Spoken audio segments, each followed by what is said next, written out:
ಅಂಕೋಲಾದ ಪುರಸಭೆ ವ್ಯಾಪ್ತಿಯ ಮಹಾಮಾಯ ದೇವಸ್ಥಾನದ ಹಿಂಭಾಗದಲ್ಲಿದ್ದ ಟ್ರಾನ್ಸ್ಫಾರ್ಮರ್ ಮೇಲೆ ಬಿದ್ದಿದ್ದ ಮರಗಳನ್ನು ತೆರವುಗೊಳಿಸುವ ಮೂಲಕ ಪುರಸಭೆಯ ಸದಸ್ಯರು ಸಾರ್ವಜನಿಕರ ಮೆಚ್ಚುಗೆಗೆ ಪಾತ್ರರಾಗಿದ್ದಾರೆ.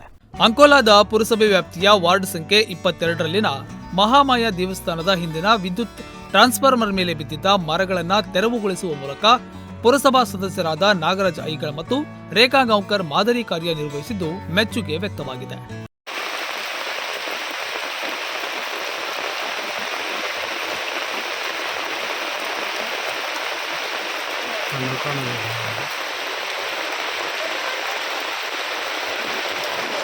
ಶನಿವಾರ ಅಂಕೋಲಾ ತಾಲೂಕಿನಲ್ಲಿ ಬಿರುಸಿನ ಮಳೆಯಾಗಿದ್ದು, ಮಳೆ ಗಾಳಿಯ ಪರಿಣಾಮ ಮಧ್ಯಾಹ್ನ 3 ಮರಗಳು ವಿದ್ಯುತ್ ಟ್ರಾನ್ಸ್ಫಾರ್ಮರ್ ಮೇಲೆ ಬಿದ್ದಿದೆ.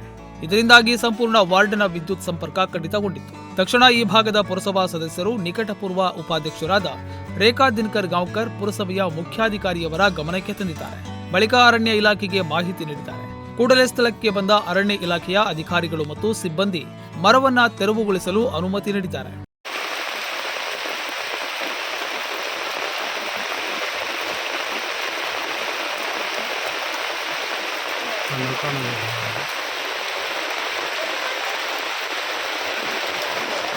ಟ್ರಾನ್ಸ್ಫಾರ್ಮರ್ ಮೇಲೆ ಬಿದ್ದ ಮರವನ್ನ ತೆರವುಗೊಳಿಸಲು ಹಲವರನ್ನ ಸಂಪರ್ಕಿಸಿದರೂ ನಿರಂತರ ಮಳೆಯ ಕಾರಣ ಯಾರೂ ಬರದೆ ವಿಫಲರಾದ ನಂತರ ರೇಖಾ ಗಾಂವ್ಕರ್ ತಮ್ಮ ಶೌರ್ಯ ವಿಪತ್ತು ಘಟಕದ ಸಹಚರರಾದ ಇನ್ನೋರ್ವ ಪುರಸಭೆ ಸದಸ್ಯ ನಾಗರಾಜ್ ಐಗಳ ಅವರಿಗೆ ವಿಷಯ ತಿಳಿಸಿದ್ದಾರೆ.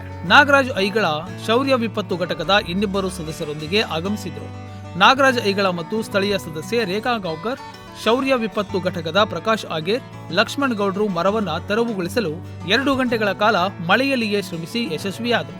ಎಸ್ಕಾಂ ಸಿಬ್ಬಂದಿಗಳು ವಿದ್ಯುತ್ ಕಡಿತಗೊಳಿಸಿ ಕಾರ್ಯಾಚರಣೆಗೆ ನೆರವಾದರು.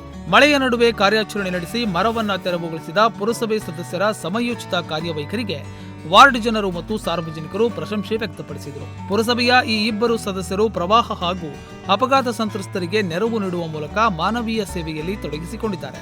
ಶೌರ್ಯ ವಿಪತ್ತು ಘಟಕದ ಮೂಲಕ ಸ್ವಚ್ಛತಾ ಅಭಿಯಾನ ಸೇರಿದಂತೆ ಹಲವಾರು ವಿಧಾಯಕ ಕಾರ್ಯಗಳಲ್ಲಿ ನಿಸ್ವಾರ್ಥವಾಗಿ ತೊಡಗಿಸಿಕೊಂಡಿದ್ದಾರೆ. ಮಾರುತಿ ಹರಿಕಂತ್ರ, ನುಡಿಸಿರಿ ನ್ಯೂಸ್, ಅಂಕೋಲಾ.